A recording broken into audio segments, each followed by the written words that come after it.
በህይወታችሁ ውስጥ ማሸነፍ ስትጀምሩ ጭብጨባዎችና ማበረታቻዎች ወደ ሹክሹክታና ወደ ሐሜት፣ ድጋፎችም ወደ ጥላቻ ሲቀየሩ በፍጹም እንዳትገረሙ። ብዙ ሰዎች ውድቀትን እምብዛም አይጠሉትም፣ ይልቁኑ ስኬትን ነው የሚጠሉት። ስኬትን የሚጠሉት የእናንተ ማብራት የነሱ ጨለማ ላይ ስለሚያንጸባርቅ ነው።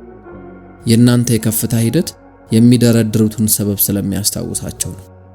የእናንተ ድፍረት የነሱን ፍርሃት ስለሚያጋልጥባቸው ነው። ነገር ግን በሚገባ አዳምጡ። የነሱ ጥላቻ በፍጹም የእናንተ ሸክምና ኃላፊነት አይደለም። ይልቁኑ የነሱ ጥላቻ ትክክለኛ መስመር ላይ እየተራመዳችሁ እንደሆነ ዋነኛው ማሳያ ነው። አቬሬጅ ከሚባለው መስመር ከፍ ስትሉ ህይወት ሙሉ በሙሉ ትለወጣለች። በሚገባ ቀና ማለት ትጀምራላችሁ። ያኔ ሰዎች ችላ ማለት የማይችሉትን ብርሃን ማንጸባረቅ ትጀምራላችሁ። ነገር ግን ያንን ብርሃን ሁሉም ሰው ይወደዋል ማለት አይደለም። ያ ብርሃን ሰዎች የተደበቁበትን ጨለማ የሚያጋልጥባቸው ነው። የእናንተ የከፍታ ሂደት እንደ መስታወት ነው የሚሆነው። ኑሯቸው የማያውቀውን ዲሲፕሊን፣ ወስደው የማያውቁትን ሪስክ፣ ለዓመታት ይዘውት የኖሩትን ሰበብ የመደርደር አባዜ ያሳያቸዋል። ታዲያ የተሻለ ማድረግ ነበረብኝ ከማለት ይልቅ ማንኝ ብሎ ነው የሚያስበው ይላሉ። እናንተን ቀና ከማድረግ ይልቅ ሊጥሏችሁ ይታገላሉ። ነገር ግን አስተውሱ፣ የነሱን ሸክም መሸከም አይጠበቅባችሁ። የነሱ መራራነት የራሳቸው እስር ቤት ነው። እያንዳንዱ ስድብ፣ እያንዳንዱ ፌክ የሆነ ፈገግታ እነሱ በፍጹም በማያስቡት መንገድ እየተጓዛችሁ እንደሆነ ማረጋገጫ ነው። እስኪ በሚገባ አስተውሉ። ሁሌ የሚስማማን ሰው ማን ነው የሚተቸው? ሪስክ የማይወስድ ሰውን ማን ለማሸማቀቅ ይሞክራል? የማይሞክር የማያድግ ሰውን ማንም ምንም አያደርገው። ጥላቻ የሚመጣው ቀና ካላችሁና ካደጋችሁ ብቻ ነው። ስለዚህ የሰዎችን ቅናት ከጀርባችሁ ማውራትና እናንተ ፊት የሚደረግ የለበጣ ሳቅን ካስተዋላችሁ ያንን ለራሳችሁ እንደማረጋገጫ ወሰዱት። ከዛ በኋላ የማይታይ ሳይሆን ችላ የማይባል ሰው ነው የምትሆኑት። የሚጠሏችሁ ሰዎች በፍጹም አይተዋችሁ። እያንዳንዱ እርምጃችሁን ይከታተላሉ። እናንተ በሌላችሁበት ቦታ ስለናንተ ያወራሉ። ስለናንተ እንደማያስቡ ለማስመሰል ሶሻል ሚዲያ ላይ የናንተን ነገር ሲያዩ ይዘሉታል። ነገር ግን በፍጹም ማየታቸውን አያቆሙ። ለምን ካላችሁ ደግሞ ጥላቻ ኢነርጂን ይፈልጋል፣ ትኩረትን ይጠይቃል። እውነታው ደግሞ ማንም ሰው በሚስጥር የሚያደንቀው ሰው ላይ ኢነርጂውን አያባክን። የሚጠሏችሁ ሰዎች ቢኖረኝ ብለው የሚመኙትን ነገር እናንተ ውስጥ ነው የሚፈልጉት። ዲሲፕሊናችሁን፣ ድፍረታችሁን፣ በማዕበል ውስጥ ወደፊት የመራመድ አቅማችሁን ስለሚያደንቁት እናንተ ውስጥ ይፈልጉታል። ነገር ግን ያንን ከማመንና ይፋ ከማድረግ ይልቅ በቅናት ውስጥ ይደብቁታል። ይኸውላችሁ ሁሉም ጦርነት ፍልሚያ ያስፈልገው። አንዳንዶቹ ሲጀመርም እናንተን ለመረበሽ በሚል ነው ዲዛይን የተደረጉት። ከሚጠሏችሁ ሰዎች ጋር ስትከራከሩ፣ ከውሸታቸው ጋር ራሳችሁን ለመከላከል ስትታገሉ፣ ዋጋችሁን ለማሳየት ኢነርጂያችሁን ስታባክኑ፣ ራሳችሁን ወደ እነሱ ዝቅታ ነው ዝቅ የምታደርጉት። ያ ዝቅታ ደግሞ እናንተን ማቆየት የሚፈልጉበት ስፍራ ነው። በሚገባ አዳምጡኝ። ዝምታ በጣም ትልቅ መሳሪያ ነው። ስኬታችሁ ደግሞ የምትበቀሉበት ነው። በህይወታችሁ ማድረግ የምትችሉት የሚጮህ አዋጅ እነሱ በጩኸታቸው ውስጥ ሲሰምጡ፣ እናንተ ግን በዝምታ ውስጥ ህይወታችሁን መገንባት ነው። ንጉስና ንግስት በሚሰነዘርባቸው ትችት የሚዳከሙ ሳይሆኑ ከትችቱ በላይ ከፍ የሚሉ ናቸው። ስለዚህ እናንተም ከሚጠሏችሁ ሰዎች መስመር ከፍ ማለት አለባችሁ።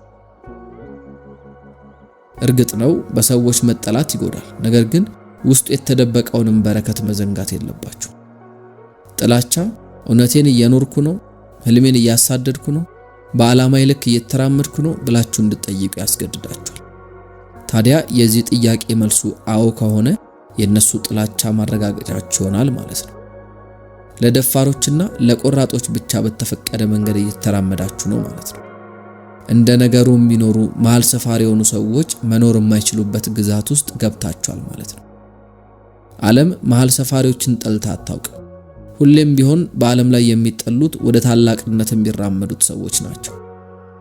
መሪዎችን፣ ባለራዕዮችና ህልመኞችን የሚጠሏቸው ድፍረታቸው የነሱን ፈሪነትና ስንፍና ስለሚያጋልጥባቸው።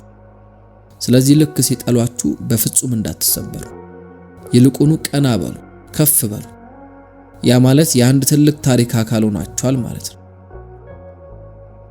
እና ደግሞ መዳረሻችሁ በፍጹም አልጋ ባልጋ አይሆንም፣ ወጣ ገባ ይበዛል። ከጥላቻ ጋር በተገናኘ ሁለት ምርጫ ነው ያላችሁ። ወይ እንዲሰብራችሁ ፍቀዱለት ወይም ደግሞ እንዲያሻግራችሁ ተጠቀሙበት። ጥላቻ ኢነርጂ ነው፣ ያውም ደግሞ አሉታዊ የሆነን ነገር ግን በቃ ኢነርጂ ነው። እና ደግሞ ብልህ የሆኑ ሰዎች በፍጹም ኢነርጂን አያባክኑ፣ ነገር ግን ይጠቀሙበታል። የነሱን ጥላቻ ወደ እሳትነት ለውጡት። ራእያችሁን የተሞረደ እንዲያደርግ፣ ዲሲፕሊናችሁን እንዲያጠነክርና ተራ ሰው እንዳልሆናችሁ እንዲያስታውሳችሁ ፍቀዱለት። እናንተ የተመረጣችሁ ሰዎች ናችሁ። አትችሉም ሲሏችሁ እንደምትችሉ አረጋግጦላችሁ፣ ትወድቃላችሁ ሲሏችሁ በስኬታችሁ ጩሁባቸው።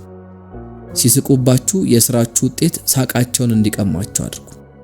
ምክንያቱም እውነታው ዛሬ የሚጠሏችሁ ሰዎች ናቸው ነገን ከአክብሮት ጋር ስማችሁን በሹክሹክታ የሚጠሩት። ባፋቸው ባይናገሩትም እንደምታሸንፉ ግን በሚገባ ያውቁታል። አብዝተው በጠሏችሁና በተጠራጠሯችሁ ቁጥር እናንተ ግን እየጠነከራችሁና ያንንም እያረጋገጣችሁ ነው የምትሄዱት። ጥላቻ ጠላታችሁ አይደለም፣ ይልቁኑ የምትበረቱበት ነዳጅ ነው። የሚጠሏችሁ እያሸነፋችሁ ስለሆነ ነው። የእናንተ ሕይወት በዲሲፕሊን መስራትን፣ በሥራ ማመንና ያለማቋረጥ መትጋትን ስለሚመሰክር ነው የሚጠሏችሁ። ነገር ግን በፍጹም የነሱን ጥላቻ ተሸክማችሁ እንዳትዙሩ፣ ራሳቸው እንዲሸከሙት ተዋቸው። የነሱ መራራነት በፍጹም ልባችሁን እንዲበክለው መፍቀድ የለባችሁ። እንዲያወሩ፣ እንዲጠራጠሩና እንዲስቁ ተዋቸው። ምክንያቱም እያንዳንዱ ሰከንድ በትኩረት ካሳለፋችሁት በዛው ልክ ነው ከነሱ እያራቃችሁ የምትመጡት። ሌላኛው ጉዳይ ደግሞ መገንባታችሁን ቀጥሉ የሚለው ሐሳብ ነው። እነሱ ሐሜትን ሲዘሩ እናንተ ታድጋላችሁ። እነሱ ሲዝናኑ እናንተ ትዘጋጃላችሁ። እነሱ ኢነርጂን ሲያባክኑ እናንተ ደግሞ ሌጋሲያችሁን ትገነባላችሁ።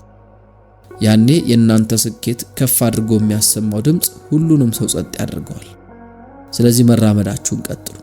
ማሸነፋችሁን እንዳታቆሙ፣ ከፍ ማለታችሁን ቀጥሉበት። ምክንያቱም የነሱ ጥላቻ የእናንተ ችግር አይደለም፣ ያ የእናንተ ማረጋገጫ ነው።